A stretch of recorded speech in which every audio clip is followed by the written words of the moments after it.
Hey guys, tonight we dim the lights and settle in for a long, quiet journey into a world defined by paradox, a place of ethereal beauty built on rigid discipline and deep financial obligation. We're stepping back into the narrow cobblestone alleys of Kyoto's Gion district in Japan a century or more ago. You are not a tourist here, nor a casual observer. You are quite literally property. Right now, in this moment, you are standing on the threshold of an Okiya Geisha house, and your small hand grips the cheap, knotted string handle of a bag holding the few earthly possessions that remain yours. Feel the rough, dry texture of that string between your fingers. It's early evening, the kind of hour when the setting sun catches the paper lanterns, making the entryway glow a deep, buttery orange. Listen closely. You can hear the distant, melancholy plucking of a shamisen, three-stringed instrument practiced behind closed doors. That sound is the siren song of the life you are about to inherit. But for now, it's just a sound filtering through a heavy wooden door. You are not arriving by choice, of course. For you, the world closed down when your family, often, due to crushing debt, made a cold, hard calculation.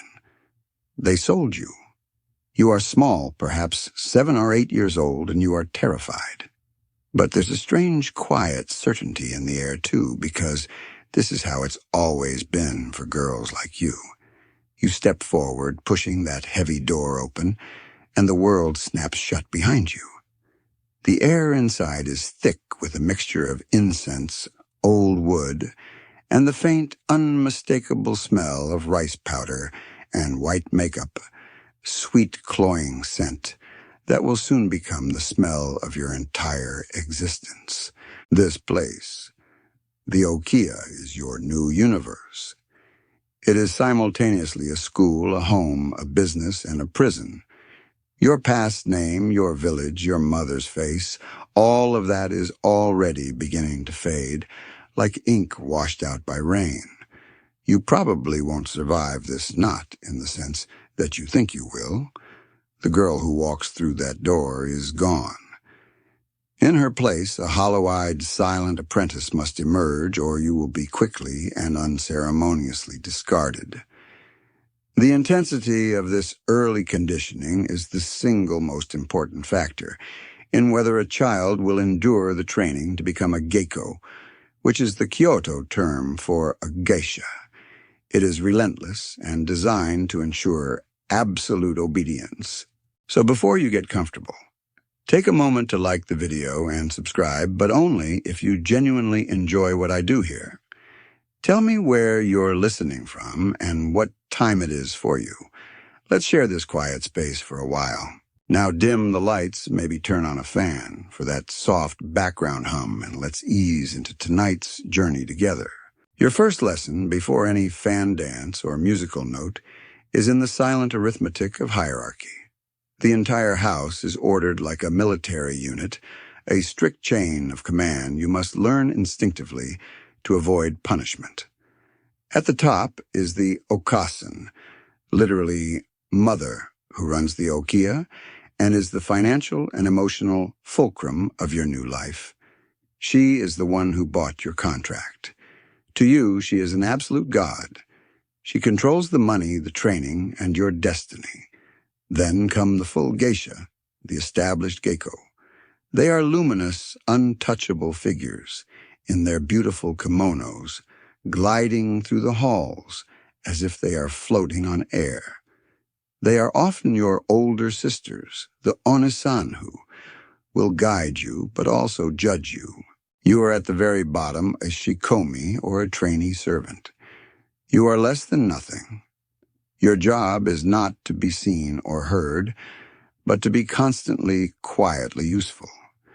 Your name is simplified clipped, or you are simply referred to by a nickname until the Okaisen decides you are worth a formal one.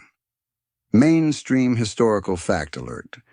This system of debt-based apprenticeship, known as Nenki contracts, was a standard part of the pre-modern Japanese economy, applying to everyone from artisans To laborers, not just the geisha world, you are a form of chattel, a human loan repayment. You learn quickly that the most dangerous thing you can do is interrupt the flow of the Okiya. If you are scrubbing the wooden hallway and a geisha approaches you, flatten yourself against the wall, head bowed, holding your breath until she has passed. If you are serving tea and the okasan speaks, you become a statue. You exist in a state of perpetual low-grade anxiety, a constant radar for the slightest shift in the house's mood. It's a bit like trying to navigate a dark room full of delicate, priceless porcelain. You move slowly, methodically, afraid to bump into anything. Only here the porcelain can hit back. The living conditions for a Shikomi are spare to the point of brutality. You sleep on a thin futon in a cold corner, often with several other young girls. The hours are endless. You are up before dawn, when the house is still eerily quiet, to fetch water, stoke the fires, and start cleaning. Your day is filled with the kind of menial, repetitive tasks that dull the mind but demand continuous physical effort. You polish the dark wood floors until they gleam with reflected light. You shake out the thick, heavy futons. You wash the endless stacks of dishes and teacups. This is not just domestic labor, it is conditioning. Every chore is an exercise in focus, endurance, and humility. There is a quirky tidbit here. Part of your early labor often involves assisting the geisha with their complex robes. Kimonos are heavy layered and expensive. Learning to properly fold and store them is an art in itself. A careless fold can ruin the silk. As a Shikomi, you might be assigned to sit for hours simply warming the geisha's expensive performance kimono on your lap before she puts it on so the cold fabric doesn't shock her skin. You are a human electric blanket, a task that combines servitude, intimacy, and profound insignificance. Your whole world shrinks to the walls of the Okiya. Outside is Kyoto, a vibrant, bustling city, but you don't see it. You are rarely allowed out, and when you are, it is on a focused errand, always under supervision. Your childhood disappears. Playtime is gone, replaced by the relentless ticking of the house clock. Your body aches constantly. Your hands, which should be soft and small, are perpetually chapped and raw from endless washing and scrubbing. Historians still argue whether the Okiya was primarily a school for art, or fundamentally a business enterprise using artistic training as a veneer. In your experience, standing here with the scent of floor wax and rice powder in your nostrils, the answer is irrelevant. The Okiya is a machine, and you are a tiny, replaceable cog being fitted into place. You must learn to hold your pain, your exhaustion, and your homesickness inside, transforming them into a reservoir of quiet determination. That determined silence is the only thing that will carry you through to the next section of your training. For now, you just keep scrubbing that floor. The world outside remains a distant rumor, an echo of carts on the street you might occasionally hear. Inside the Okiya, your life is now a continuous loop of labor, the second step in your deliberate erasure and retraining. You are no longer just a terrified little girl. You are a tiny hand holding a rag, and that rag is your constant companion. The transition from your previous life to this one is brutal, precisely because it focuses entirely on the domestic and the menial.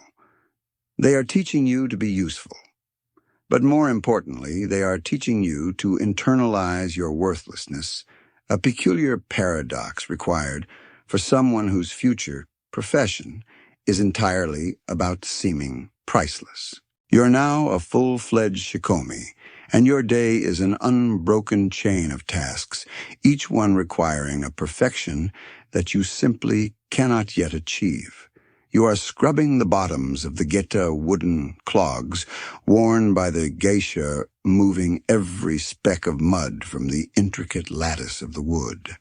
You are learning to wash and press the delicate juban under kimonos, which require a touch so gentle they feel like they might disintegrate in your raw hands. The goal isn't just cleanliness, it's endurance. You are being tested for your willingness to submit to the relentless demand for perfection, even in the most insignificant details.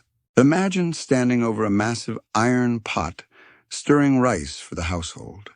Your arms are thin and the paddle is heavy. The steam rises, making your eyes water, but you cannot stop stirring, or the rice will burn at the bottom.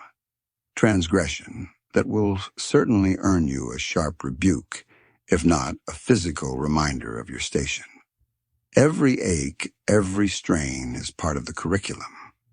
It's like a grueling years-long fitness boot camp, only instead of a six-pack you are developing an iron will disguised as quiet compliance. This period is where the term boring history truly hits home, because it is the monotony that does the work. You don't have time for grand dramatic moments. You have time for floor scrubbing. You might spend 2 hours meticulously cleaning the brass fittings on a single antique tanzu chest. You are polishing the banisters until your reflection is clear in the dark lacquer. It is a world of obsessive detail, and the moment you think you are done, the Okiya-san, or one of the senior geisha, will glide past, run a finger across the surface you just cleaned, and find the invisible particle of dust, sending you back to start over. This kind of endless, thankless labor is specifically designed to break your spirit and then reshape it into something resilient and pliable. Historians still argue whether the extreme domestic workload was primarily a necessary cost-saving measure for the Okiya or a deeply ingrained cultural training method focused on instilling total self-effacement. In truth, it was probably both. The geisha house was a business, and free labor was valuable, but the psychological effect was arguably more critical. You see the geisha only at a distance, their lives seeming impossibly glamorous and effortless. You catch glimpses of them being dressed, their faces transforming under the layers of white makeup and vibrant color. You hear the deep thrum of their voices as they entertain clients. To you, they are mythical beings. Your job is to support that mythology from the shadows. You empty their ashtrays. You lay out their silk slippers. You refill their tea, always ensuring the cup is at the perfect temperature, without ever checking it overtly. Here's a mainstream historical fact that underscores your reality. In the late 19th and early 20th centuries, before the formalization of modern Japanese labor laws, the Shikomi stage could last for several years, often from the age of 7 or 8 until around 10 or 11, depending on the child's aptitude and physical growth. These were not years of academic study. They were years of servitude. Your formal art lessons haven't even begun yet. You are being paid in room board and the mere promise of a future education. One quirky tidbit about this early training, sometimes your only formal instruction, involves the ritual of bathing the senior geisha. This is a deeply personal and physically humbling task. You must carefully scrub her back, ensuring the temperature of the water is exactly right, using a washcloth with precise, gentle pressure. You are cleaning a body that will soon be adorned and presented as a supreme work of art. The geisha remains silent, perhaps reading or staring into the distance. You, meanwhile, are learning an invaluable lesson. Even the most beautiful people have to be scrubbed down, and your existence is entirely predicated on performing this necessary, invisible maintenance. It's a moment of bizarre, uncomfortable intimacy where you are hyper-aware of your servant status. The other girls, your fellow Shikomi, are both your only source of solidarity and your quiet competition. You share a small sleeping area, whispering briefly in the dark about how tired you are. Or maybe sharing a small, pilfered suita, tiny rebellion against the stern routine. But you also know that any sign of weakness or a mistake you make could result in a scolding for the whole group, and no one wants to carry that burden. You learn to police your own emotions and your companion's behavior. You learn to exist in a state of quiet, cooperative tension. You trudge from one task to the next, the fatigue settling deep in your bones. You might stand for hours holding a basket of clean laundry, waiting for a geisha to select a garment. Your legs ache, but you don't shift your weight. You learn to breathe shallowly, to stand perfectly still, and to let your mind float free from your body. This is the lesson in not being seen that is preparing you for the next stage. Because only after you have mastered the art of total invisibility can they begin the process of making you spectacularly visible. You have to first become nothing before you can be remade into something. The aching in your muscles is now a familiar background hum, a constant companion. But something else is beginning to take root: silence and stillness. After weeks and months of the Shikomi's endless grinding labor, the scrubbing, the serving, the polishing, your next and perhaps most vital education begins.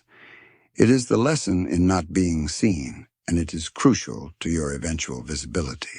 To survive in the rigid environment of the Okiya, you must learn to navigate its physical and social space as a phantom. The hierarchy, remember, is absolute. The Okasan and the senior geisha are at the top, followed by the younger Maiko apprentices, and then far below them are the Shikomi, like you. You learn to read the house's rhythm, to anticipate needs before they are voiced, and to move through the narrow hallways like a breath of wind. For instance, you develop a preternatural awareness of footsteps. You can tell which pair of geta belongs to which senior geisha, just by the unique clack and rhythm on the wooden floor.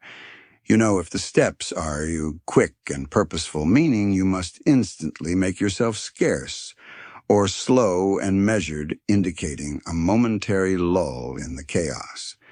If you are ever caught standing idly or worse, obstructing the path of someone more important, the reprimand is immediate and sharp. Your goal is to be the perfect servant, efficient, meticulous, and completely invisible. You learn to perform tasks without making noise.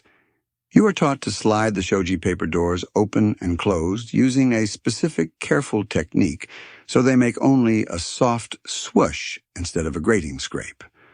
When serving tea, the cup must be set down without the slightest clink against the saucer. Your voice, when you are required to speak, must be a low, respectful murmur, using the highly formal language of deference, keigu, which is far more complex than the dialect you spoke back home. Mastering this linguistic subtlety is your first step toward artistry, but for now it's just another rule to avoid a scolding. Mainstream historical fact, this intense focus on deportment and minimal sound reflects deep-seated Japanese cultural concepts like shibumi, understated elegance, and the importance of WA harmony. Even the lowest-ranking member of the house contributes to the overall aesthetic and emotional atmosphere. You are being trained, essentially, to embody a kind of living, breathing, aesthetic background music. There's a strange little quirky tidbit you pick up during this time: the way the older geisha store their expensive, towering shimada hairstyles. These styles are so complex and take so long to arrange that they often wear them for days, sleeping on a small neck-supporting block called a takamakura to keep them perfectly intact. As a shikomi, you might be responsible for carefully positioning and checking the small paper collar they use to protect the wig block. Sometimes you'll see a geisha exhausted after a long night slumped over her block. It's a fleeting moment of vulnerability that reminds you they are not, in fact, ethereal, but just profoundly tired women with very elaborate hair. It gives you a secret, tiny sense of perspective. This intense self-suppression is a form of psychological preparation. If you can master standing still for long periods while holding a heavy tray or remaining silent, while a geisha discusses complex matters right next to you, you are training your focus. This ability to control your body and mind will be necessary for the grueling hours of dance music and performance you'll soon face. You are learning the art of stillness, which ironically is the foundation for the art of dynamic movement. Historians still argue whether the Okiya system, by isolating girls from their past and enforcing this level of silent compliance, was simply exploiting child labor or genuinely performing a necessary social function by preserving highly formalized traditional arts. For you, the girl living it, you just know that your identity is being systematically stripped away. The memories of your old life are starting to feel fuzzy, like looking at an old photograph left out in the rain. You are constantly reminded of the debt you represent. The cost of your food, your thin futon, and the time the senior geisha spend teaching you, it all accrues on a silent ledger. You owe the house an enormous sum, and the only way to repay it is through your success. This financial pressure permeates the air like a heavy scent of debt, making your small chest feel tight whenever the okasan walks past with that cold, assessing look in her eye. You are a long-term investment, and the house needs a return. One of your most important jobs now is to act as a human mirror for your one-san, your designated older sister, Geisha. You attend to her every need as she prepares for her engagements, fetching water, warming her clothes, laying out her makeup tools. You are, however, explicitly instructed not to look at her face in the mirror while she is applying makeup. You only observe her hands, her back, and her reflection when she is distracted. You are to be an extension of her preparation ritual, not a person observing it. You are learning the complex rhythm of her dressing, the order of the layers of her kimono, the placement of the elaborate hair ornaments, kanzashi. This close, silent observation is the beginning of your formal training, even though you are still officially just a servant. You are absorbing the language of beauty through the pores of your skin simply by being near it. This quiet apprenticeship is what will finally usher you into the next stage of your life. After what feels like an eternity of scrubbing, polishing, and silent servitude, your status finally shifts. You haven't earned a raise, but you have earned a promotion of sorts. You are deemed sufficiently disciplined, sufficiently quiet, and sufficiently desperate for the next step. You are beginning to learn the language of beauty, a complex dialect spoken through the body, the hands, and the voice. Your days of being solely a Shikomi servant are slowly giving way to the life of a true apprentice. This is where the rigorous, often painful artistic training begins. The goal is to transform your small, clumsy child's body into a refined instrument of culture and entertainment. Your first lessons are in deportment. You are taught how to walk.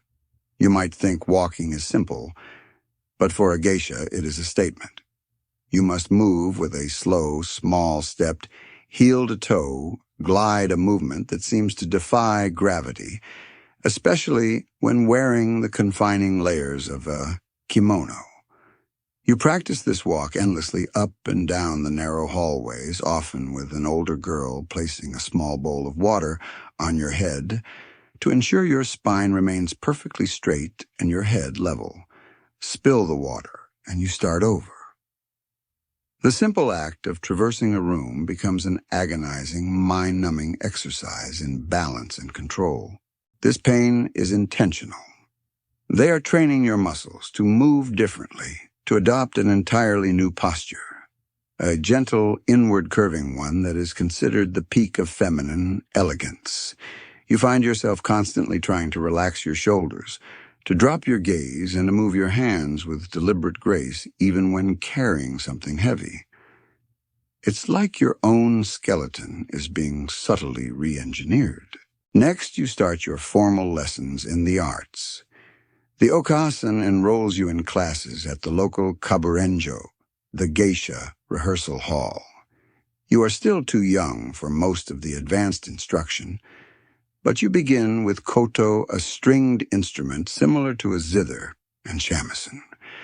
The shamisen, the instrument whose sound first greeted you at the door, is particularly important. It is used to accompany songs and dances, and mastering it requires strength and dexterity. You sit for hours, your tiny fingers pressing down on the strings until they are raw and blistered.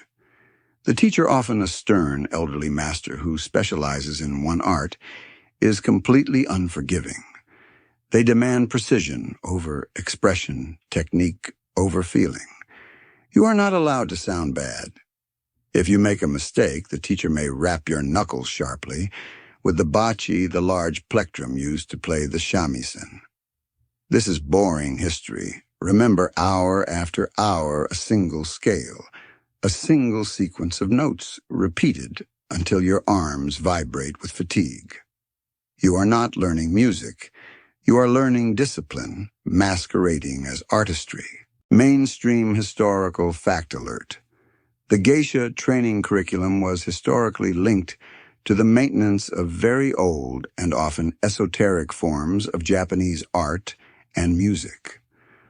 While the profession itself evolved the core skills, particularly the juta style of music and the kyomai style of dance, remained highly traditional and rigorous, preserving cultural forms that were often neglected elsewhere. Alongside the physical and musical training, you are immersed in the nuances of conversational dialect. You are taught the distinct, often archaic speech patterns and charming euphemisms of the geisha world. This is not just about manners, it's about crafting an identity. Your voice must be soft, your vocabulary precise, and your tone always deferential, yet engaging. You learn the proper way to address a client, a senior geisha, and your okasan. It's like learning a new language entirely filled with honorifics and subtle ways of saying one thing while meaning another. This is the verbal deportment that matches your physical grace. Here's a quirky tidbit to train their ability to perform for hours while sitting absolutely still. Sometimes the apprentices were instructed to sit formally in the seiza position, kneeling with the buttocks resting on the heels for extended periods, while attempting to thread a needle or write a complex kanji character. The discomfort is intense, but the concentration required is the real lesson. The body must be trained to endure while the mind remains light and focused. Perfect microcosm of the geisha's professional demand. Your clothes are also part of the training. You are starting to wear simpler, less expensive kimono than the full geisha, but they are heavy, restrictive, and designed to force that small stepped glide. You must learn to manage the flowing sleeves and the long trailing hem of the skirt, ensuring you never trip, snag the fabric, or wrinkle the garment. The kimono is not just clothing. It is a constant physical reminder of the refinement demanded of you. Historians still argue whether the extreme emphasis on physical and artistic pain in the geisha training was a necessary rite of passage to ensure dedication or a holdover from less enlightened eras of apprenticeship. Regardless of the debate, the blisters, the aching legs, and the intense mental fatigue are your reality. You are constantly tired, your brain swimming from the endless repetition of chords and steps. But there is a subtle shift happening. As you practice the movements, you begin to see tiny improvements. The walk becomes slightly smoother. The shamisen notes ring a little clearer. You are beginning to inhabit the role, moving from a clumsy servant to an aspiring artist. And every time a senior geisha offers a slightly less critical gaze, or the okasan nods once almost imperceptibly. After a decent performance, you feel a tiny spark of pride. That spark is what you hold onto a fragile internal flame that fuels the months of thankless effort, leading you to the ultimate promise, the eventual moment you are truly recognized. You are now a fixture in the Okiya, no longer just a shadow, but a small busy organism, learning the rules of a highly specific ecosystem. Your fingers still ache from the shamisen practice, and your legs feel perpetually tight from the trying to master the Geisha's distinctive small-stepped walk. The pain is a kind of currency here, proving your commitment to the debt you represent. And that debt is about to be physically symbolized. One day the Okasan summons you. The air around her is always cool and judging. You stand before her head, bowed, waiting. This is not a moment for scolding or for practice. This is a moment of cold, pragmatic recognition, because you have shown sufficient diligence. And because the Okiya must begin preparing you for your eventual debut, the moment you begin to generate income, the house makes a significant investment in your future. You are given your first kimono. It's not the dazzling hand-painted silk of a senior geisha, which can cost more than many modern cars. This is an apprentice's garment, perhaps a sturdy koman, a kimono with a small repeated pattern, or a simple formal iromuji, a plain solid-colored one. But it is yours. Or rather, it is for you. As you watch the okasan, or a senior geisha, unfold it, you can almost smell the newness of the silk. It feels heavy, perhaps unexpectedly, so the layers of fabric giving it a certain gravity. It is a work of traditional art, something painstakingly created by a master weaver and dyer. Mainstream historical fact: kimonos, especially the formal ones worn by geisha, were extremely expensive capital assets. They were often custom-made, requiring weeks or months of specialized labor, from the dyeing of the thread to the final stitching. This garment represents a massive financial outlay, by the Okiya confirming that you are now a serious investment, not just a temporary servant. This moment of receiving the kimono is a rare moment of respect, but it is entirely predicated on a massive increase in obligation. As you are helped into the multiple layers, the undergarments, the slips, the outer robe, you feel the fabric settle around you. It changes your physical orientation immediately. You can no longer slouch. The tightness of the obi, the wide sash, makes your diaphragm tense, forcing you to breathe differently, more shallowly. The weight on your shoulders forces your back straight. You feel a strange mixture of awe and panic.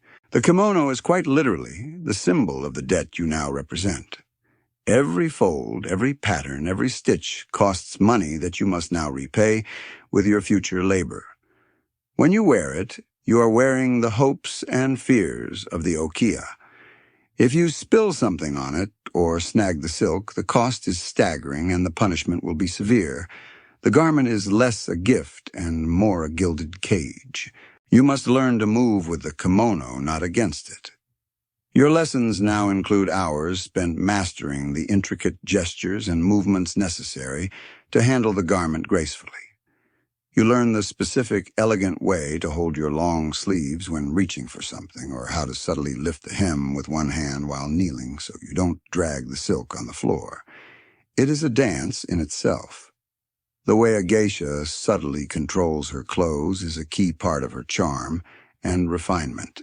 Here's a quirky tidbit about the early stages of wearing the kimono, the obi.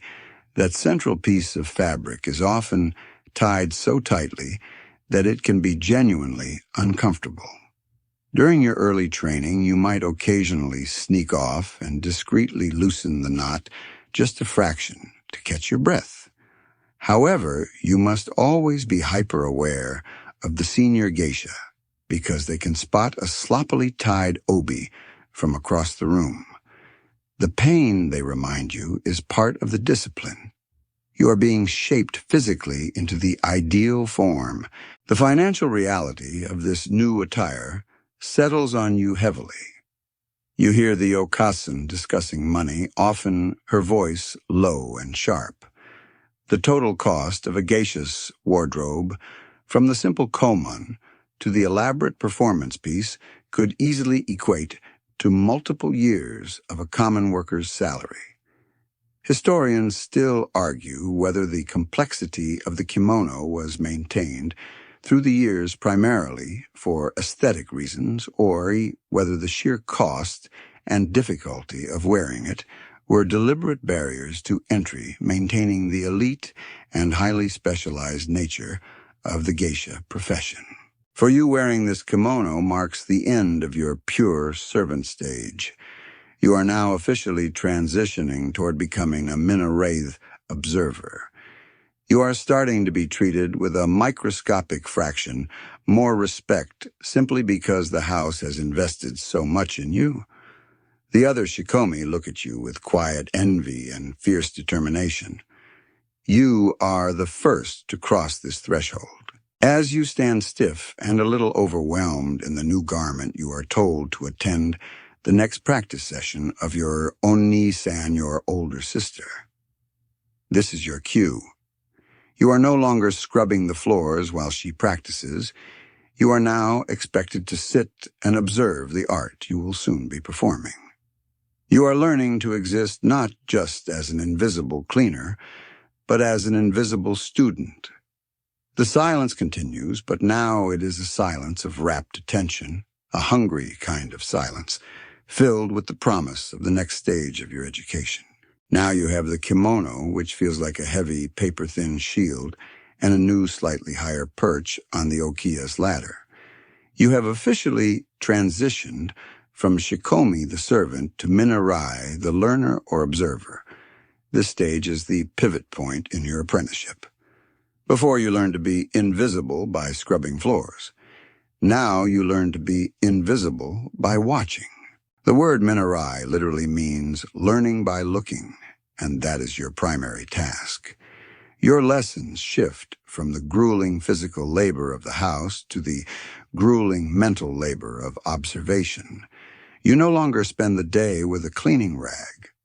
You spend it tethered to your One-san, your older sister, who is now your official mentor. This relationship is formalized and crucial. She is responsible for your introduction to the world outside the Okiya walls, and she is the one who will vouch for your potential. You attend her private practice sessions. You sit quietly in the corner, often in the stiff, painful seiza position, while she practices her shamisen or works on her dance routines. The intense repetition that once drove you mad as a student is now a source of deep, quiet learning.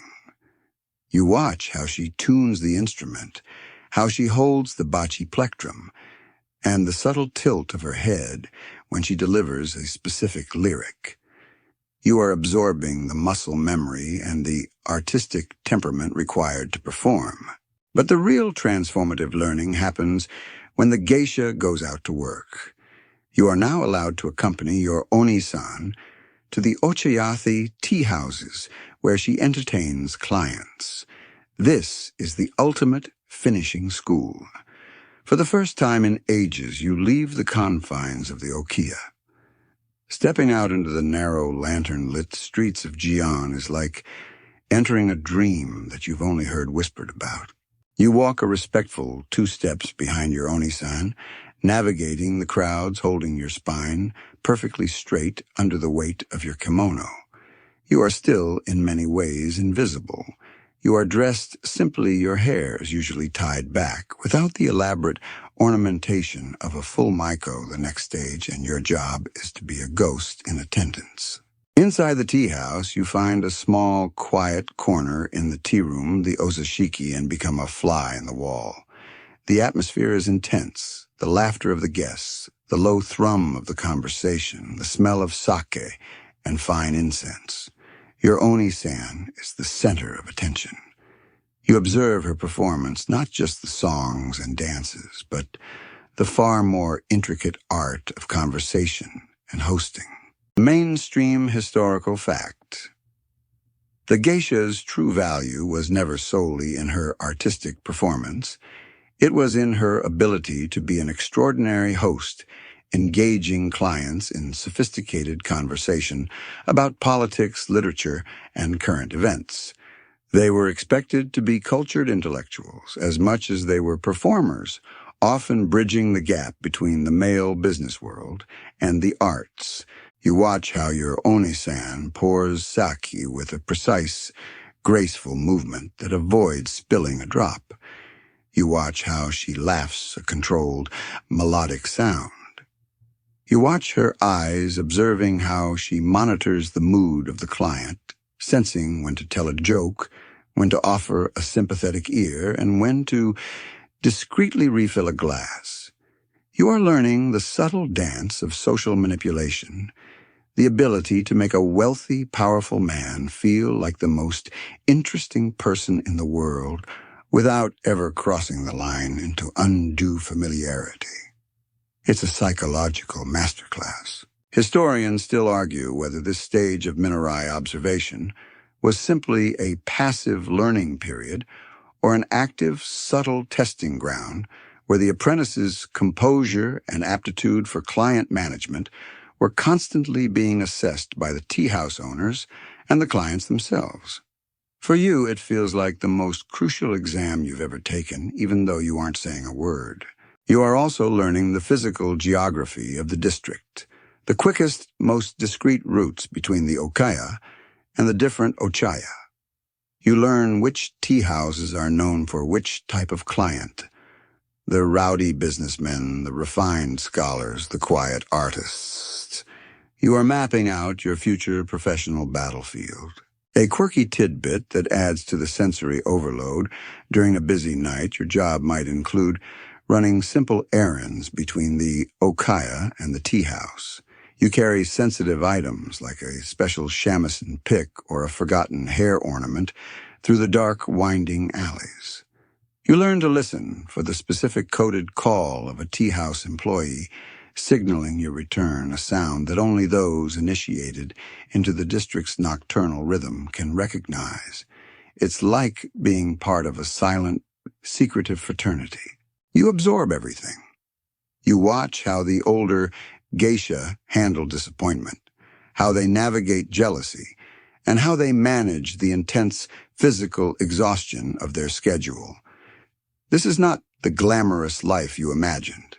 It is highly professionalized, physically demanding work performed with relentless grace. Your apprenticeship here is crucial because it takes you from the sterile environment of the Okiya practice room to the volatile, real-world context of the Ozashiki. You are transitioning from a vessel of artistic technique to a master of social performance, and you're doing it simply by listening, watching, and remaining absolutely perfectly silent. You are no longer just an observer, a Minarai ghost flitting through the tea houses. After what feels like an eternity of silence and scrutiny, you finally begin the process of becoming visibly different. Your first step onto the public stage is marked by the ritual of makeup, the mask of pure white. This is not cosmetic application. It is a physical and artistic transformation that completely obliterates your youthful identity and replaces it with a deliberate, stylized ideal.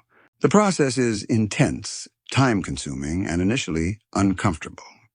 It usually takes place in the communal dressing room where you watch senior geisha perform the ritual, now moving closer to follow the steps.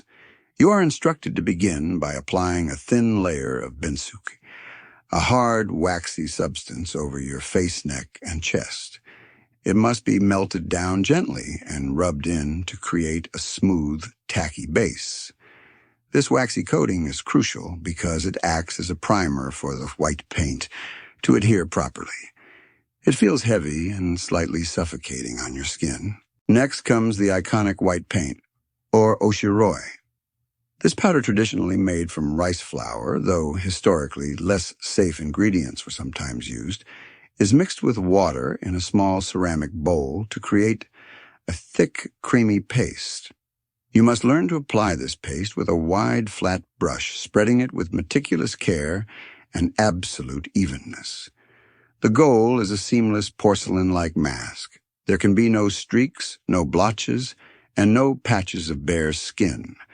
This blank canvas is designed to reflect the soft light of the paper lanterns in the tea house, making your features appear luminous and ethereal in the dimly lit environment.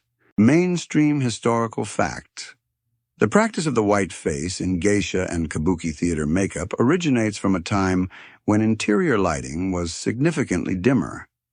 The white pigment allowed the performer's features to remain visible and expressive to the audience under weak candlelight or oil lamps. It was a practical necessity that evolved into a high art form. The most sensitive part of the process is the application to the nape of the neck, known as the Erikae. This area, considered highly sensual in Japanese culture, is never fully covered. Instead, the white paint is applied to create 2 or sometimes 3 distinct, elegant V shapes at the hairline, leaving bare skin in the center. This delicate framing of the neck is a hallmark of the apprentice's style and requires immense precision with the brush. It frames the nape as a distinct focal point and aesthetic rule of revealing while simultaneously concealing. After the white layer dries and is gently patted with powder to set it, the application shifts to defining the features, bringing the face back to life on the white canvas. Black pigment is used to outline the eyes and eyebrows. You learn to paint your eyebrows higher and bolder than your natural line, creating a look of stylized distance and refinement. The eyes are lined with a slight downward tilt at the outer corners, an aesthetic favored for its graceful, melancholic look. And then comes the final touch, the symbolic red lips. As a young apprentice, you are only allowed to paint your lower lip red, leaving the upper lip bare or painted white. This quirky tidbit is a visual marker of your junior status and inexperience, signaling to the clients that you are still in training. The full, perfectly painted mouth is reserved for the senior geisha, symbolizing full mastery and maturity. The resulting look is strikingly doll-like, a beautiful stylized artifice that replaces the tired, raw-faced girl you once were. Historians still argue whether the extreme stylization of the geisha's appearance was intended to completely dehumanize the woman beneath, emphasizing her role as an artistic commodity, or if it was simply a cultural continuation of traditional aesthetic ideals rooted in courtly life. For you, the girl wearing it, the makeup is a heavy, beautiful mask. It is both a disguise and a declaration. Once the white paint is on, you are no longer you. You are an extension of the Okiya, a work of living, breathing art. You have to learn to eat, drink, and talk for hours without disturbing this fragile, elaborate mask. It demands constant conscious self-control. Every smile must be contained, every sip of tea careful. You are starting to embody the discipline that was drilled into you during the Shikomi phase. Only now your physical stillness and precision are on full public display. You are moving closer to the transition to Maiko, and this meticulous process of transformation is your final, beautiful exam. With the white makeup applied and sealed, transforming your face into a luminous, stylized mask, you are ready for the final, magnificent stage of your transformation, becoming a Maiko. This transition marks your official debut as a junior apprentice and is signaled by one of the most distinctive and demanding elements of the geisha world, the elaborate hair and the iconic ornaments. You are moving from the simple chignon of the Minarai to the incredibly intricate, towering hairstyle known as the Warashinobu. This style, reserved specifically for the youngest Maiko, is characterized by a central knot of hair that is parted in 2 halves with a small folded cloth, or colorful silk piece, tucked into the space resembling a split peach or a butterfly's wings. This is a feat of engineering, not just hairdressing. The process of arranging the wereshinobu is long and often painful. Because the hairstyle is so complex and requires a professional stylist or katsura-san, it is worn for days or even a week at a time. The hair must be stiffened with oil and wax historically, often a pungent blend, and pulled back from your scalp with extreme tension to achieve that smooth, glossy finish.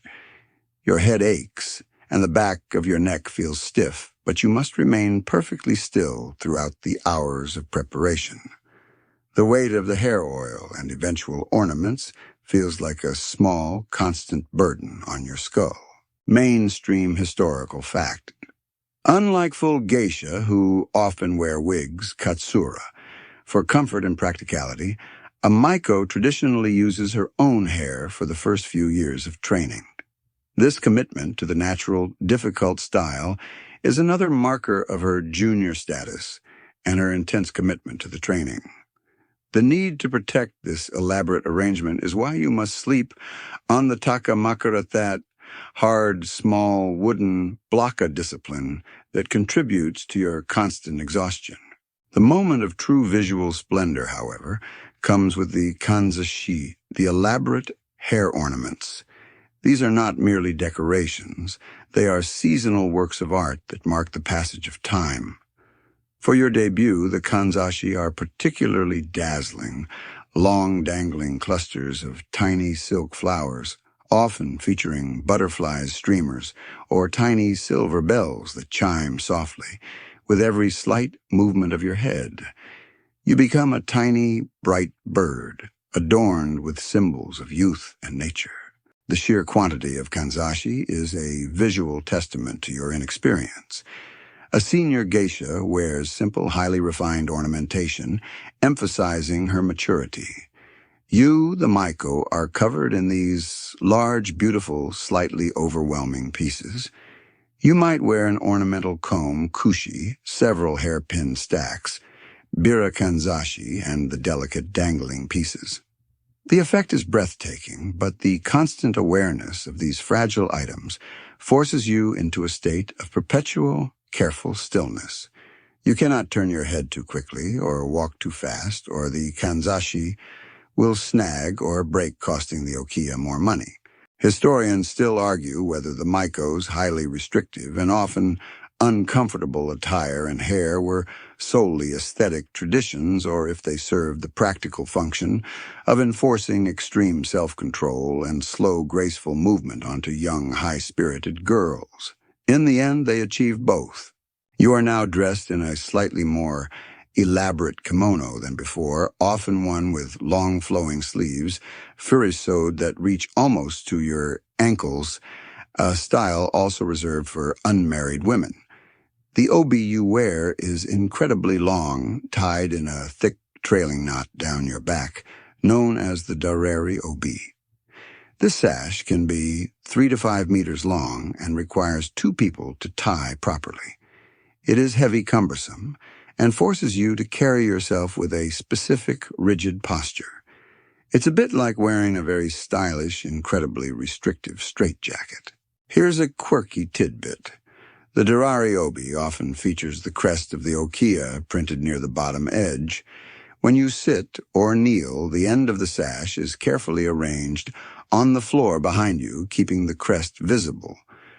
This subtle display constantly reminds everyone, and you, that you are an asset of the geisha house, a walking advertisement for its training and taste. Your public life as a Maiko begins with the misedashi ceremony, a formal ritual where you are paraded through the geisha district, visiting the important tea houses and other okiya to announce your official start. You walk slowly, carefully, the bells on your kanzashi tinkling softly, your face a perfect white mask. You are a spectacle, and for the first time, you feel the weight of countless eyes on you. This spectacle is the moment you begin to fulfill the promise of your debt. The quiet, terrified girl is completely submerged beneath this beautiful, highly refined image. Your new life as a professional artist and entertainer has truly begun. You are now a fully costumed, publicly visible Maiko, a walking, tinkling symbol of the Okiya's investment. The transition from silent observer to participant, however, is gradual and subtle. Your next phase of training moves beyond the rehearsal hall and onto the actual stage of the ozashiki, the tea house party rooms. You are learning the art of the silent flirtation, a delicate, complicated performance of charm wit, and carefully managed reserve. As a young Maiko, your role is primarily to add beauty, youth, and light entertainment to the gathering. You still accompany your One-san to virtually all her engagements. Your tasks include pouring sake, fetching fresh towels, changing the charcoal in the small hibachi, and, most importantly, engaging with the clients. But you do this from a position of relative inexperience, which is signaled by your clothes, your limited makeup, remember the single painted lower lip, and your silence. When you sit in the ozashiki, you must learn to command attention without demanding it. You are beautiful, yes, with your elaborate hairstyle and dangling kanzashi, but you are also small and young. You learn to use your eyes, though, make brief, respectful contact, a flash of shared humor, a quiet acknowledgement of a compliment. The flirtation is not overt. It is an atmosphere you create. It's a gentle, almost childlike fascination with the client, making him feel witty and wise for commanding your attention. You learn the complex etiquette of the drinking games. These are traditional parlor games like Tora Tora, Tiger Tiger, or simple finger games designed to loosen the atmosphere and allow the clients to relax. You are expected to play well enough to be fun, but not so expertly that you make the wealthy, important clients feel foolish. You learn to lose gracefully, making the gesture of defeat entertaining and charming. Winning too easily or too often is poor form. It's a delicate balance. You are an artist, but you are also a professional companion, and the client's ego is part of the fragile ecology of the evening. Mainstream historical fact. The Okiya Tea House was a critical third space in pre-modern and modern Japan, not the home or the workplace where strict social hierarchies could be temporarily relaxed. The geisha acted as the necessary lubricant, creating an atmosphere of cultured, playful escapism for businessmen, politicians, and artists. You must constantly observe your Oni-san. When she speaks, you listen intently, memorizing her responses, the way she steers a tricky conversation away from politics or business into a safer, more cultured subject like poetry or the changing seasons. She is demonstrating the subtle art of social manipulation, the ability to control the mood and direction of the party while making the client feel entirely in charge. Historians still argue whether the Maiko stage was primarily a training period for artistry or a commercial strategy to appeal to clients who enjoyed the contrast between the Maiko's fresh youth and the polished, mature sophistication of the full geisha. For you, it is simply a blur of long nights, aching knees from sitting seiza, and a relentless effort to be both dazzling and appropriately demure. Your training also involves perfecting your sense of timing. When a client tells a story, you learn the precise moment to offer a quiet, encouraging word, so desu ne. When a joke is told, you learn how to perform a melodic, gentle laugh that is sincere but controlled. You are a human sounding board, constantly reflecting the client's energy back to him in a more charming, polished form. Here's a quirky tidbit to ensure you are paying attention to the conversation and not merely sitting as a pretty doll, the clients. Or sometimes your Oni-san might unexpectedly quiz you on a detail mentioned earlier in the evening, the name of the client's business or a cultural reference he made. Failure to recall the detail results in a small but definite loss of face, a reminder that your beauty is secondary to your intellect and attention. This forces you to remain hyper-alert through hours of performance. The nights are long. The engagements often start in the early evening and continue until late, sometimes past midnight. You must maintain your smile, your perfect posture, and your quiet demeanor, even as fatigue gnaws at you. The white makeup, which looks so luminous at the beginning of the night, starts to feel heavy and dry, and you yearn for the release of the Okiya. But you endure because every successful night, every compliment a client pays to your Oni-san about your quiet charm brings you one step closer to repaying your debt and becoming the independent artist you dream of being. You are learning to sell an experience, not a performance. And the experience is one of pure, unadulterated, refined attention. The easy part, in a way, was learning to be still, silent, and charming. Now, as a seasoned Maiko, you are expected to deliver the main course, the grueling reality of performance. The delicate social graces of the tea house are merely the prelude to the demanding physical and mental exhaustion of being a professional artist. Your schedule is now utterly relentless, driven by the demands of the Okiya's bookings. A typical day is a relentless cycle. You wake before sunrise to practice your instruments, often the shamisen or the koto, before attending formal classes at the Kaburenjo rehearsal hall. These classes are not relaxed sessions. They are intense, multi-hour rehearsals of classical music and dance, taught by highly critical, often elderly masters. You are expected to absorb complex choreography and arcane musical scores with speed and precision. The dance training is particularly taxing. Kyome's style of dance, unique to Kyoto Geisha, is outwardly slow and graceful, relying on subtle shifts of weight, precise hand gestures, and the expressive use of props like fans or scarves. However, the slow pace requires incredible muscular control.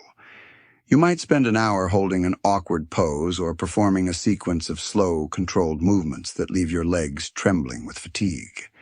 The physical toll of performing in the heavy, restrictive kimono, often with the added weight of the long durari obi, is immense. You are an athlete disguised as an ornamental beauty. Mainstream historical fact. The classical dances and music performed by geisha often date back hundreds of years, originating from courtly or religious traditions. Mastery of these traditional arts was not just a job requirement, but a genuine commitment to preserving the cultural heritage of Japan, making the geisha one of the key custodians of high culture. After a long day of rehearsal and private lessons, the nighttime work begins. You must return to the Okiya to be dressed, painted, and have your delicate kanzashi checked. Then the rush to the tea houses begins. You are often booked for ozashiki engagements back-to-back, sometimes moving between 3 or 4 different houses in a single evening. The Oni-san will glide swiftly through the dark, winding alleys, and you must hurry to keep up your wooden okobo tall clogs, making a distinctive clack-clack-clack on the stone. At each party, you must be on. You perform a dance play, a piece on the shamisen, engage in witty conversation, and play the drinking games, maintaining that perfect painted smile and serene composure. The sheer stamina required is often underestimated. You might be sitting seiza for hours, causing your legs to go numb, yet when your cue comes, you must rise instantly and move with flawless, effortless grace. Historians still argue whether the extreme workload and low pay during the Maiko stage were intended to crush the apprentice's will, or if it was a calculated business strategy to maximize the return on the Okiya's investment before the girl reached full geisha status. For you, the girl enduring it, it is simply exhaustion, distilled into a nightly routine. You live in a constant state of sleep deprivation, often catching only a few hours of uneasy rest on your uncomfortable Takamakura neck rest. Here's a quirky tidbit that demonstrates the fatigue. Senior Maiko sometimes developed a talent for sleeping while having their hair dressed or even on the short cart rides between tea houses. A truly exhausted Maiko could achieve a kind of walking sleep, her face remaining perfectly composed, even as her mind was running on fumes. You learn to conserve energy in every silent, spare moment, turning off your brain the second you're out of the client's sight. The pressure to perform flawlessly is intense. A mistake in dance, a missed note, or a poorly timed joke not only reflects badly on you, but on your one-san and, worst of all, on the Okiya-san and the Okiya's reputation.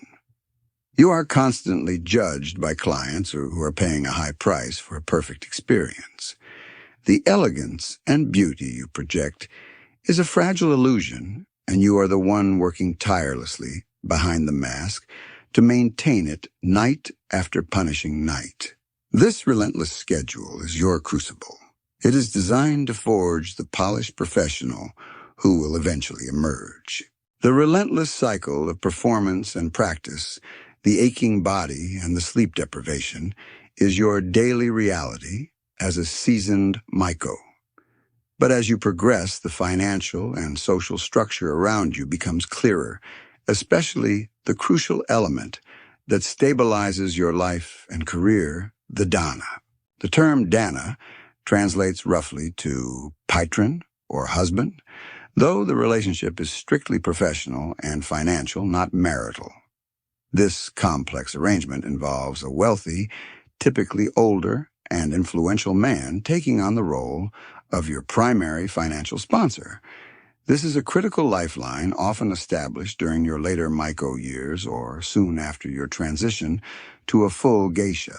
The danna shoulders the substantial costs that the Okiya initially took on for your training clothing and upkeep. Remember that first kimono, the weight of the debt. The danna essentially steps in and relieves the oka-san of that burden. This includes paying for your extremely expensive custom-made kimonos, your costly trips to the Katsura-san hairdresser, and all your operational expenses. In return, the danna gains the prestige of being associated with a beautiful and accomplished geisha, and your company is his to command exclusively when you are not working for other clients. This patronage is about more than just money. It's about pressure and protection. The danna uses his influence to protect you from unwanted advances from other clients and to ensure your career thrives. He acts as a gatekeeper, and his presence is a clear signal that you are a highly valued professional, not an amateur. Mainstream historical fact. The danna system historically provided a form of stability and economic freedom for geisha, allowing them to focus entirely on their artistic pursuits without the daily worry of securing a reliable income stream. This patronage was a cornerstone of the geisha's professional independence from the Okiya debt. You observe the relationship between the senior geisha and their patrons. It is a tightrope walk of emotional and professional connection. You learn that the danna expects respect, devotion, and exclusive access to your time and company outside of your paid engagements. He is a frequent presence at your performances and often waits for you after the tea house parties. The pressure is immense. Your entire financial stability now rests on keeping this one powerful man pleased and honored. Historians still argue whether the danna system should be viewed as an economic necessity that provided independence or a form of sanctioned dependence that perpetuated the inherent inequalities of the geisha world. For you, it is the pathway out of the okasans, control a chance to become financially beholden to one person rather than the endless debt of the house. It's a calculated, necessary risk. Your training now includes subtle lessons on managing a patron, How to be grateful without being subservient. How to engage in conversation that sustains his interest, and how to maintain the refined distance that makes the relationship valuable. You are taught that the relationship is built on attention, artistry, and sophistication, not on the domesticity a wife would offer. Here's a quirky tidbit to avoid the appearance of domesticity. A danna often maintained a separate residence or rooms for his geisha, and their interactions, even in private, were characterized by the highly refined etiquette you learned in the ozashiki. You are always, first and foremost, a polished professional artist, even in the presence of your most significant benefactor. The financial transaction is often handled with extreme discretion. You rarely see the money change hands. You only see the result, a new, impeccably tailored kimono, a rare piece of kanzashi, or the quiet nod of approval from the Okiya indicating that the house debt is shrinking. You are trading your highly refined time, beauty, and artistry for economic security, and it is a transaction you must navigate with flawless professionalism. The ultimate goal is to leverage this stability toward your own eventual independence. Your life, as a highly visible, yet still debt-bound Maiko, is a finely choreographed public performance. The exhaustion from the performance schedule and the pressure of maintaining your relationship with a potential danna are constant. This makes the concept of true privacy almost mythical, and your next major lesson is in escaping the Gion cage, finding those brief stolen moments of selfhood that keep your spirit from collapsing under the weight of the white makeup and the heavy kimono. You are constantly watched. Inside the Okiya, the okasan, and the senior geisha monitor your behavior, your manners, and your dedication. Outside clients and tea house staff observe your grace and professionalism. Your freedom is severely limited by your schedule and the fear of damaging the Okiya's reputation. You cannot simply walk to a local shop or meet a friend without permission, and permission is rarely given for idle activity. Therefore, the brief moments of privacy become precious acts of self-reclamation. A favorite spot might be the communal bath late at night when the rest of the house is quiet. This is the only place where the suffocating white makeup can be fully scrubbed off, revealing the tired, bare face of the girl underneath. The feeling of the hot water and the removal of the waxy binsuk is a profound physical relief, temporary shedding of the professional mask. Another moment of escape is the short, supervised trip to the kaburenjo for your lessons. Walking early in the morning before the tourist crowds arrive and the clients awaken, you might snatch a few seconds to look at the seasonal displays in a shop window or silently watch a street vendor set up his stall. These fleeting glimpses of ordinary life, a young woman in casual dress, a child playing, intensely coveted, reminding you of the life you left behind and the one you hope to achieve. Mainstream historical fact: geisha houses were highly insular, and the control over the apprentices' movements and interactions was strict. This isolation was a deliberate tactic to ensure total focus on training and to protect the Okiya's investment and reputation, making the apprentice highly dependent on the system. You learn to covet the occasional day off, a rare luxury often granted for traditional holidays or after an exceptionally long run of performances. Even then, you are often chaperoned, but the simple act of wearing a casual kimono with your hair tied back instead of in the heavy, elaborate wear-shinobu style feels like a liberation.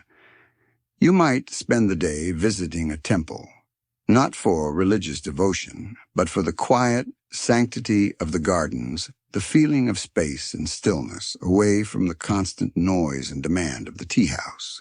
Here's a quirky tidbit. The hardest part of a day off is keeping the hair intact while sleeping.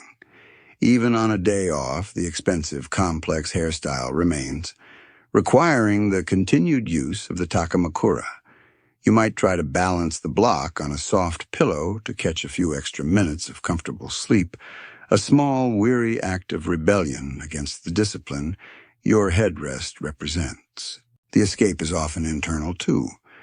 As you perform your music or your dance, the sheer focus required can be its own form of meditative retreat. When playing the shamisen, your mind is consumed by the intricate finger placement and the complex rhythm. For those moments, you are only an artist and a craftswoman, detached from the debt, the expectations, and the white mask. Historians still argue whether the occasional day off or the allowance of small freedoms was a genuine acknowledgement of the apprentice's humanity, or simply a calculated method of stress release designed to prevent burnout and ensure the long-term viability of the highly demanding career path. For you, these are the moments that truly matter. It is a quiet conversation with another Maiko over a shared cup of cold tea on the back porch, discussing the funny mistake a client made the night before. It is the simple, unscripted giggle shared over a clumsy attempt at tying the incredibly long Dorari obi. These tiny rebellions, these fragments of genuine connection, are what allow you to maintain the composure demanded by the Gion cage. They are the necessary fuel for the next night's performance. The fleeting moments of privacy have kept you grounded, but the relentless pressure of performance, the crushing debt, and the need for a stable future all point toward one major transition, shedding your Maiko status and achieving the full title of Geisha, or Geiko in Kyoto dialect. This independence is often preceded by a culturally significant, though historically controversial ceremony known as mizuage. The word mizuage literally translates to raising the water, or coming ashore, originally referring to a celebration when a ship returned with a bountiful catch. In the geisha world, it was traditionally the ceremony that marked a young Maiko's coming of age, signaling her maturity and readiness for the adult professional world. This event historically involved a significant financial transaction, organized by the Okasan, in which the apprentice's ceremonial virginity was sold often to her danna or a wealthy patron. Mainstream historical fact. While the mizuage tradition was a significant, if often dark, part of the historical geisha world for centuries, it was formally outlawed in Japan in 1957. The modern geisha system focuses purely on artistic training and professional conduct, and the rite is no longer practiced. However, in the time period, you are experiencing the whispers of the future, and the preparations for this event weigh heavily on your career trajectory. The transition is a double-edged sword. On one hand, the financial influx from a successful mizuage sale would drastically reduce your crippling debt, to the Okiya finally giving you a realistic pathway toward financial independence. It is an acknowledgement of your high market value, confirming that the years of training and debt were a worthy investment. On the other hand, it is a public statement of your adult status and a permanent turning point, closing the door forever on the protected youthful innocence of the Maiko. You observe the older girls who have gone through this transition. They are treated with a new level of respect and seriousness by the clients in the okasan. They wear the full, iconic red lipstick on both lips, signaling their maturity. Their kimonos are more refined and subtle, their hair is styled differently, and their conversations are weighted with the experience of a full professional. They have shed the dangling kanzashi and the elaborate dorari obi for the simpler, more sophisticated styles of a geisha. Historians still argue whether the mizuage ceremony was primarily an economic mechanism for paying off the Maiko's debt and transferring financial ownership to the danna, or a necessary cultural rite of passage tied to specific social values of the time. The debate is complex, but for you, the apprentice, the most tangible outcome, is the looming hope of finally becoming a true geisha and gaining your professional autonomy. Your training now focuses intently on the final skills necessary for this transition, mastering the mature repertoire of songs and dances, and perfecting the refined conversational techniques that distinguish a polished geisha from a charming Maiko. You spend hours practicing the most complex pieces, your fingers numb on the shamisen, striving for the artistry that will justify the final high price set by the okasan. Here's a quirky tidbit about this preparatory phase as you approach the end of your Maiko term. You begin the subtle, weeks-long process of gradually lightening the layers of your makeup and simplifying your ornamentation. This gradual shift in appearance is a visual cue to the entire community that your debut as a full geisha is imminent. It's a slow, quiet fade of your youthful persona, preparing the public for your sophisticated new self. This stage is defined by immense nervous energy. You are on the precipice, looking down at the next stage of your life. Success means a respected, high-status career and the chance to control your own finances and bookings. Failure, or a lack of interest from a patron, means continued grinding labor and debt. The pressure is a silent, constant hum beneath your perfect professional smile. You are ready to close this chapter, but first you must pass the final artistic and financial tests that will unlock your new identity. You have successfully navigated the whispers of the future, the grueling performance schedule, and the silent, complex negotiations surrounding your patronage. Now the final artistic hurdle to full geisha status approaches the test of the black kimono. This is not a written examination, but a demanding performance evaluation, the culmination of over a decade of dedication, pain, and relentless practice. The full geisha debut is known as Erikae, or turning the collar, referencing the switch from the apprentice's red, heavily embroidered collar to the full geisha's pure white, unadorned one. Your final performance before this transition is your ultimate proof of mastery. You are now expected to execute a piece of traditional dance and music that is notoriously difficult, complex, and reserved only for established artists. This performance usually takes place privately, before your most important stakeholders, the Okiya-san, the dance and music masters who taught you, and often your danna or a key client whose opinion carries significant weight.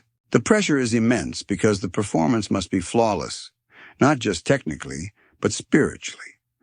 The movement must possess Okiya concept of chic, sophisticated, and slightly Edo period stylishness that a Maiko is not yet expected to embody. You must demonstrate the mature understanding of the piece, telling a story with a subtle glance, an expressive fan gesture, or a precise melancholic note on the shamisen.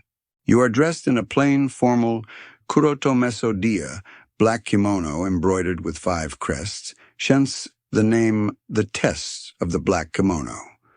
The black fabric is severe, eliminating the youthful distraction of bright colors and forcing the focus entirely onto the precision of your movement and the depth of your artistry. All the vibrant ornamentation of the Maiko is gone. This is a deliberate reduction, a final exam in minimalism, mainstream historical fact. The formal kurotomasode is one of the most formal garments in Japanese culture, often reserved for married women or professionals of the highest standing. Wearing it for this test underscores the seriousness of your transition from a child apprentice to a mature professional artist. You feel the weight of every lesson, every blister, and every sleepless night converging in this moment. As you kneel on the stage, the scent of fresh tatami mats is sharp in the air. You begin the first note of your song. Your hands move across the shamisen strings with the strength and speed you didn't possess years ago. When you rise to dance, your movements are fluid, controlled, and carry a weight of emotion. This is not the charming, youthful performance of a Maiko. This is the controlled, sophisticated performance of an artist.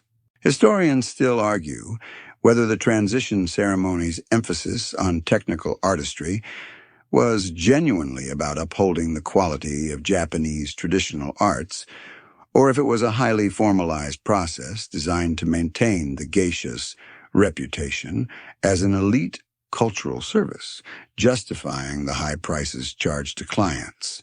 During the performance, you are intensely aware of the faces watching you. The masters are looking for flaws. The okasan is calculating her return on investment, and your danna is assessing the worth of his patronage. This is the last time you are judged solely as a student. Here's a quirky tidbit to prepare for the immense concentration required. Some apprentices were known to practice their dance in front of a flickering candle, with the challenge being to execute the complex footwork and fan movements without causing the flame to flicker excessively. This was a physical demonstration of quietude and control that goes far beyond simple choreography. When the performance is over, you kneel again, your chest heaving, waiting for the verdict. The silence stretches thick and heavy. Finally, the slow, deliberate nod of the dance master comes, followed by the quiet smile of the okasan. You have passed. You have demonstrated that you are no longer a girl trying to look like an artist, but a woman who has become one. The path is clear for your Erikae the moment you officially step into your new identity. The performance is over. The silence breaks, and the collective nod of approval from the masters, and the okasan is your final confirmation. You have passed the test of the black kimono. Now comes the ultimate transformation, the shedding of your apprentice skin, becoming the geisha, the new name, the new you. This transition is formalized in the ceremony known as Erikae, turning of the collar, which can take place a year or more after the initial mizuage or the financial transition period. It is the culmination of your entire childhood and adolescence. For this final grand occasion, you wear a special, deeply symbolic kimono, often a black crested silk robe, and your elaborate Maiko hairstyle, the wershinobu, is dismantled for the very last time. The most visible change is the collar. The vibrant, heavily embroidered red collar of the Maiko is removed and replaced with a pure, plain white collar, shiro eri. This switch is profoundly symbolic. Red signifies youth apprenticeship and a certain rawness. White signifies maturity, professional artistry, and independence. You are no longer learning. You are now the master of your own performance. You shed your apprenticeship name, the charming youthful name you received as a Shikomi or Maiko, and are given a new formal professional name that reflects your adult status, your artistic style, and often a connection to the history of the Okiya or the Geisha district. This new name is a declaration of your professional identity. You have completed the erasure of your past self and the painful, lengthy creation of your professional persona. Mainstream historical fact: the transition from Maiko to Geiko. The Kyoto term traditionally occurs around the age of 20 or 21, marking a full decade or more of intensive training. This late transition age, compared to other forms of employment, solidified the geisha's status as a highly specialized, mature professional. This ceremony is followed by a round of formal visits throughout the district, similar to the misadashi that marked your debut as a Maiko, but now your stature is fundamentally different. You no longer wear the heavy, cumbersome darari obi or the dangling kanzashi. Your makeup evolves too.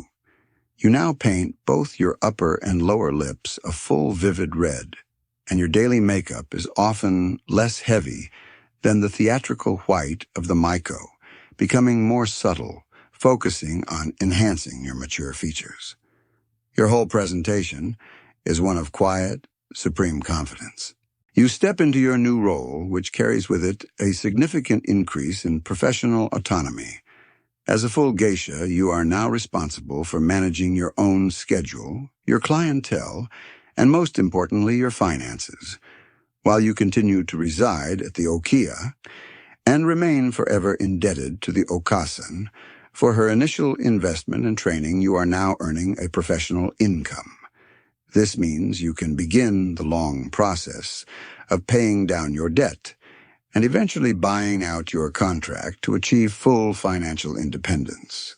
Historians still argue whether the Erikae truly represented a moment of liberation for the geisha, or if it was simply a transition into a higher-priced form of professional service that demanded even greater artistic output.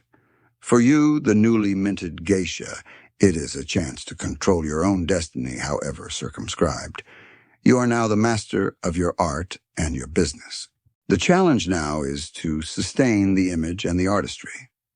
The demands on a full geisha are higher.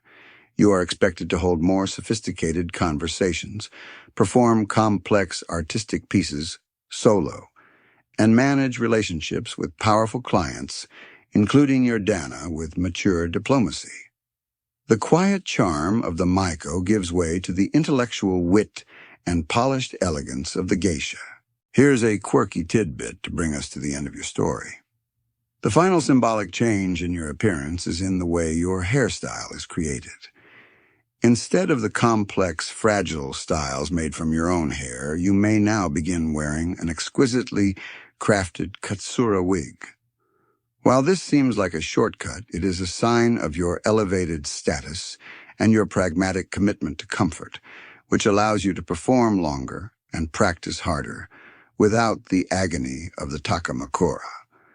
You have earned the right to trade discipline for efficiency.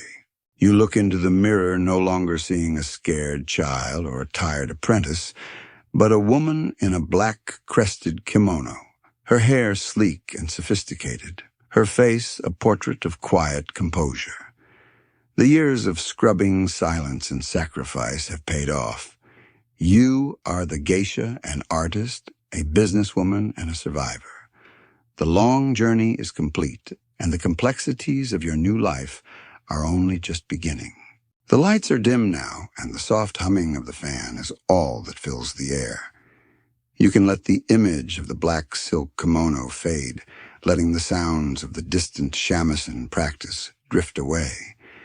The intricate world of the Okiya, with its strict rules, its endless debt, and its moments of profound beauty, is closing down for the night. The pressure of the tight OB, the ache of the long hours of Seiza, and the discipline of the takamakura are no longer yours to bear. Your mind, which was so alert and focused on the Ozashiki party, can finally unclench.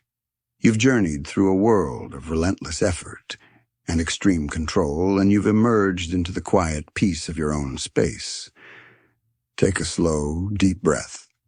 Let the exhaustion of that long, long life, not yours, but the one we explored together, settle into the background. There's nothing left to worry about now. Just the quiet, just the dark. Let the complexities of history dissolve into the simple fact of rest. History is done for the night. You deserve the calm. Just let go. Sweet dreams.